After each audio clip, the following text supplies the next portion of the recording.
بسم اللہ الرحمن الرحیم۔ السلام علیکم۔ انہیں یہ تو علم نہیں تھا کہ ان کے درمیان قاتل بھی موجود ہیں۔ وہ بیدار رہتے تھے کہ کوئی محافظ کوتاہی نہ کرے۔ اب سلطان ایوبی سفر میں تھا۔ اس نے خود ہی کہا تھا کہ وہ محافظوں کی پوری فوج کو ساتھ نہیں رکھے گا، 24 کافی ہیں۔ حالانکہ راستے میں صلیبی چھاپہ ماروں کا خطرہ تھا۔ سلطان ایوبی قاہرہ سے دن کے پچھلے پہر روانہ ہوا تھا۔ آدھی رات سفر میں اور باقی آرام میں گزری۔ شہر کی تاریکی میں اس نے کوچ کا حکم دیا۔ دوپہر کا سورج گھوڑوں کو پریشان کرنے لگا تو ایک ایسی جگہ یہ قافلہ رک گیا جہاں پانی بھی تھا، درخت بھی اور ٹینوں کا سایہ بھی تھا۔ ذرا سی دیر میں سلطان ایوبی کے لیے خیمہ نصب کر دیا گیا۔ اس کے اندر سفری چارپائی اور بستر بچھا دیا گیا۔ کھانے پینے سے فارغ ہو کر سلطان ایوبی اونگھنے کے لیے لیٹ گیا۔ 2 محافظ خیمے کے آگے اور پیچھے کھڑے ہو گئے۔ دستے کے باقی محافظ قریب ہی سایہ دیکھ کر بیٹھ گئے۔ کچھ گھوڑوں کو پانی پلانے کے لیے لے گئے۔ علی بن سفیان اور دیگر حکام جو سلطان صلاح الدین ایوبی کے ساتھ تھے ایک درخت کے نیچے جا کر لیٹ گئے۔ انہوں نے خیمے نصب نہیں کرائے تھے۔ اس جگہ کے خد و خال ایسے تھے کہ سلطان صلاح الدین ایوبی کا خیمہ ان کی نظروں سے اوجھل تھا۔ صحرا کا سورج زمین و آسمان کو جلا رہا تھا۔ جس کسی کو جہاں چھاؤں ملی وہاں بیٹھ یا لیٹ گیا۔ یہ پہلا موقع تھا کہ سلطان صلاح الدین ایوبی کے خیمے پر جن 2 محافظوں کی ڈیوٹی لگی وہ دونوں حشیشین تھے جو ایک عرصہ سے ایسے ہی موقع کی تلاش میں تھے۔ اس موقع کو پوری طرح موضوع بنانے کے لیے یہ صورت پیدا ہو گئی کہ محافظوں کی زیادہ تر نفری گھوڑوں کو پانی پلانے چلی گئی تھی۔ پانی ایک ٹیلے کے دوسری طرف تھا۔ قافلے کا سامان اٹھانے والے اونٹوں کے شتربان بھی اونٹوں کو پانی پلانے کے لیے لے گئے تھے۔ جو محافظ ڈیوٹی والوں کے علاوہ پیچھے رہ گئے ان میں 2 اور حشیشین تھے۔ انہوں نے اشاروں میں طے کر لیا۔ صلاح الدین ایوبی کے خیمے کے سامنے کھڑے محافظ نے خیمے کا پردہ ذرا سا ہٹا کر اندر دیکھا اور باہر والوں کو اشارہ کیا۔ سلطان صلاح الدین ایوبی اس حالت میں گہری نیند سویا ہوا تھا کہ اس کی پیٹھ خیمے کے دروازے کی طرف تھی۔ محافظ دبے پاؤں اندر چلا گیا۔ اس نے خنجر نہیں نکالا، تلوار نہیں نکالی، بلکہ اس کے ہاتھ میں جو برچھی تھی وہ بھی اس نے خیمے کے باہر رکھ دی تھی۔ ہر محافظ کی طرح وہ قوی ہیکل جوان تھا۔ دیکھنے میں وہ سلطان ایوبی کی نسبت دگنا نہیں تو 1.5 گنا طاقتور ضرور تھا۔ وہ دبے پاؤں سلطان ایوبی تک گیا اور بجلی کی تیزی سے سلطان کی گردن دونوں ہاتھوں میں جکڑ لی۔ سلطان ایوبی جاگ اٹھا۔ اس نے کروٹ بھی بدل لی، لیکن جس شکنجے میں اس کی گردن آ گئی تھی اس سے گردن چھڑانا ممکن نہیں تھا۔ اسلام کے اس جری جرنیل کی زندگی صرف 2 منٹ رہ گئی تھی۔ وہ اب پیٹھ کے بل پڑا تھا۔ حملہ آور نے اس کے پیٹھ پر گھٹنا رکھ کر ایک ہاتھ اس کی گردن سے ہٹا دیا، دوسرے ہاتھ سے سلطان صلاح الدین ایوبی کی شہرک کو دبائے رکھا۔ اس نے اپنے کمر بند سے ایک پڑیا سی نکالی، اسے ایک ہی ہاتھ سے کھولا اور صلاح الدین ایوبی کے منہ میں ڈالنے لگا۔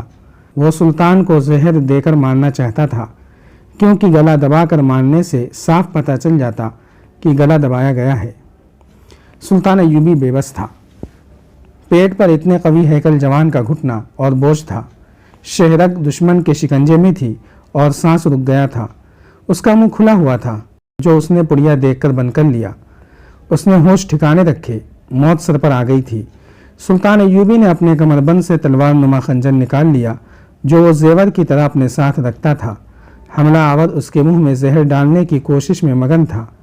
دیکھ نہ سکا کہ سلطان نے خنجر نکال لیا ہے۔ ایوبی نے خنجر اس کے پہلو میں اتار دیا، کھینچا اور ایک بار پھر خنجر حملہ آور کے پہلو میں اتر گیا۔ حملہ آور سانڈ جیسا آدمی تھا، اتنی جلدی مر نہیں سکتا تھا۔ سلطان ایوبی سپاہی تھا، وہ خنجر کے وار اور ہدف سے آگاہ تھا۔ اس نے خنجر حملہ آور کے پہلو سے نکالا نہیں، وہیں خنجر کو گھمایا اور نیچے کو جھٹکا دیا۔ حملہ آور کے انتڑیاں اور پیٹ کا اندرون حصہ باہر آ گیا۔ حملہ آور کے ہاتھ سے صلاح الدین ایوبی کی گردن چھوٹ گئی، دوسرے ہاتھ سے زہر کی پڑیا گر پڑی۔ سلطان صلاح الدین ایوبی نے جسم کو جھٹکا دیا، حملہ آور کو دھکا دیا اور حملہ آور چارپائی سے نیچے جا پڑا۔ وہ اب اٹھنے کے قابل نہیں تھا۔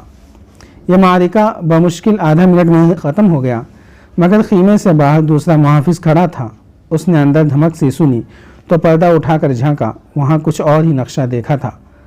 وہ تلوار سونت کر آیا اور سلطان صلاح الدین ایوبی پر وار کیا، مگر سلطان خیمے کے درمیانی بانس کے پیچھے ہو گیا۔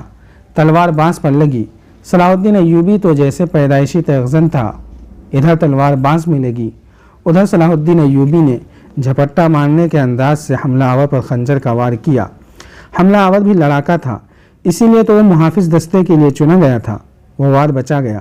اس کے ساتھ ہی سلطان صلاح الدین ایوبی نے محافظ دستے کے کمانڈر کو آواز دی۔ حملہ آور نے دوسرا وار کیا تو سلطان صلاح الدین ایوبی آگے سے ہٹ گیا، مگر ایسا ہٹا کہ حملہ آور کے پہلو میں چلا گیا۔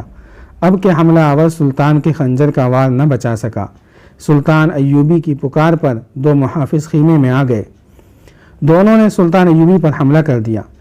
اتنے میں سلطان ایوبی دوسرے محافظ کو بھی زخمی کر چکا تھا، مگر وہ ابھی تک لڑ رہا تھا۔ اس کے دو اور ساتھی آ گئے تھے۔ صلاح الدین ایوبی نے حوصلہ قائم اور دماغ حاصل رکھا۔ اللہ نے مدد کی کہ دستے کا کمانڈر اندر آ گیا۔ اس نے دوسرے محافظوں کو آواز دی اور سلطان صلاح الدین ایوبی کے کہنے پر وہ حملہ آور سے الجھ گیا۔ اتنے میں 4-5 محافظ آ گئے۔ ادھر سے علی بن سفیان اور دوسرے حکام بھی شور سن کر آ گئے تھے۔ خیمے میں دیکھا تو ان کے رنگ اڑ گئے۔ 4 محافظ لہو لہان ہو کے پڑے تھے، 2 مر چکے تھے، تیسرا مر رہا تھا۔ وہ ہوش میں نہیں تھا۔ اس کا پیٹ اوپر سے نیچے تک پھٹا ہوا اور سینے پر 2 گہرے زخم تھے۔ چوتھے کے پیٹ میں ایک زخم تھا اور دوسرا زخم دان پر۔ وہ زمین پر بیٹھا ہاتھ جوڑ کر چلا رہا تھا، میں زندہ رہنا چاہتا ہوں، مجھے میری بہن کے لیے زندہ رہنے دو۔ سلطان ایوبی نے اپنے محافظوں کو روک دیا۔ محافظ اتنے بھڑکے ہوئے تھے کہ انہوں نے تیسرے محافظ کو بے ہوشی میں سانس لیتے دیکھا تو اس کی شہرک کاٹ دی۔ چوتھے کو سلطان ایوبی نے بچا لیا۔ یہ رحم کا جذبہ بھی تھا اور یہ ضرورت بھی کہ اس سے بیان لینے تھے اور اس سازش کی کڑیاں بھی ملانی تھی۔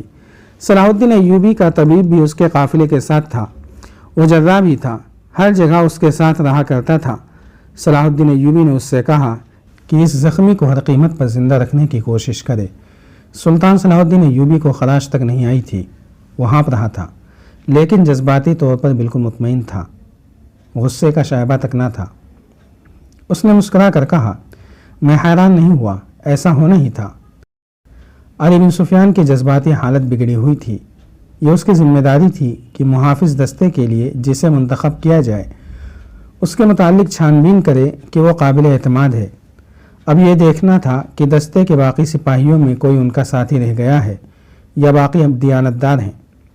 صلاح الدین ایوبی کے بستر پر وہ پڑیا پڑی ہوئی تھی جو حملہ آور اس کے منہ میں ڈالنا چاہتا تھا۔ ایک سفید سا صفوف تھا جس میں سے کچھ بستر پر بکھر گیا تھا۔ طبیب نے یہ صفوف دیکھا اور جب سنا کہ یہ صلاح الدین ایوبی کے منہ میں ڈالا جا رہا تھا تو طبیب کا رنگ اڑ گیا۔ اس نے بتایا کہ یہ ایسا زہر ہے جس کا صرف ایک ذرہ بھی حلق سے نیچے اتر جائے تو تھوڑی سی دیر میں انسان نہایت اطمینان سے مر جاتا ہے، وہ تلخی محسوس نہیں کرتا اور نہ وہ اپنے اندر کوئی اور تبدیلی محسوس کرتا ہے۔ طبیب نے سلطان صلاح الدین ایوبی کا بستر اٹھوا کر باہر بھجوایا اور صاف کرا دیا۔ صلاح الدین ایوبی نے زخمی کو اٹھوا کر اپنے بستر پر لٹا دیا۔ اس کے پیٹ میں تلوار لگی تھی اور دوسرا زخم ران پر تھا۔ پیٹ کا زخم مہلک نظر نہیں آتا تھا، ترچھا تھا۔ ران کا زخم لمبا تھا اور گہرا بھی۔ وہ ہاتھ جوڑ کر سلطان صلاح الدین ایوبی سے زندگی کی بھیک مانگ رہا تھا۔ سلطان کے خلاف اس کے دل میں کوئی ذاتی دشمنی نہیں تھی، کوئی نظریاتی عداوت بھی نہیں تھی۔ وہ کرائے کا قاتل تھا۔ اپنی شکست کے ساتھ اسے اپنی ایک غیر شادی شدہ بہن کا غم کھائے جا رہا تھا۔ وہ بار بار اس کا نام لیتا اور کہتا تھا کہ میں مسلمان ہوں، میرا گناہ بخش دو، ایک مسلمان بہن کی خاطر مجھے بخش دو۔ جاری ہے۔ اگر آپ کو یہ قسط وار سلسلہ پسند آ رہا ہے تو لائک، شیئر اور کمنٹ کے ذریعے ہماری حوصلہ افزائی کریں۔ جزاک اللہ خیرا۔